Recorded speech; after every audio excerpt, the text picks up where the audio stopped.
la deuxième partie pratique de cette formation, on va voir un comportement qui nous est très souvent demandé en tant qu'éducateur canin, c'est le rappel.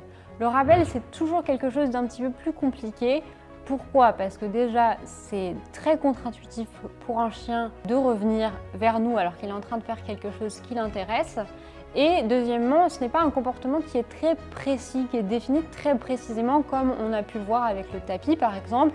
Le rappel, on ne sait pas trop exactement ce que ça veut dire. On va pouvoir utiliser plein de comportements pour apprendre le rappel.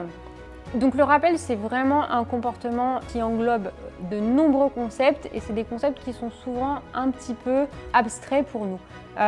Typiquement, le chien donc, doit revenir à nous. Nous, généralement, on va avoir tendance à s'agacer un petit peu, s'énerver quand le chien ne revient pas. Sauf que la vérité, c'est qu'en renforcement, c'est le dernier comportement qui a eu lieu, qui a été renforcé ou puni en l'occurrence. Et on le rappelle souvent au mauvais moment ou au moment où il est en train de faire quelque chose de très intéressant pour lui. C'est donc pas forcément efficace de son point de vue à lui de revenir à nous. À ce moment-là, souvent on a un chien qui traîne et quand il finit par revenir vers nous, on va l'engueuler, on va lui crier dessus et on va le rattacher. Souvent le rappel, c'est vraiment le signe de la fin de la balade, la fin de la promenade, la fin du jeu, la fin de la liberté en tout cas. Et ça, c'est des conséquences du point de vue du chien qui sont relativement négatives et qui sont punitives, qui sont aversives. Donc quand on rentre dans les principes de renforcement et de punition, généralement ce qui se passe, c'est qu'après un rappel, on le punit. Donc nous, on va essayer de un petit peu travailler ça d'une façon, de changer la conséquence, de façon à ce que le chien ait vraiment, encore une fois, une motivation à revenir. Et surtout, on va lui apprendre des comportements précis qui induisent de la proximité. Le fait que le chien revienne proche de nous, donc par exemple revienne entre nos jambes, vienne toucher notre main.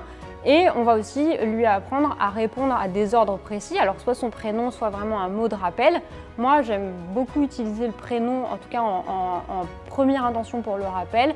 Pourquoi? Parce que quand on est dans une situation d'urgence, la première chose qu'on va faire, c'est de crier le prénom du chien. On ne va pas être en train de penser à quel est le signal qu'on a introduit et qu'on a appris. La première chose qu'on fait, en l'occurrence pour Joey, ça va être de crier « Joey ». Et donc moi j'aime bien apprendre au chien déjà à apprécier son prénom, ça va être le premier ordre de rappel qu'on va pouvoir mettre en place. Et ensuite les ordres de proximité. Donc pour ça on a des petits exercices, on va donc déjà les voir avec Joey, ensuite on les mettra en pratique avec un client, un chien de client, de façon à voir ce que ça donne.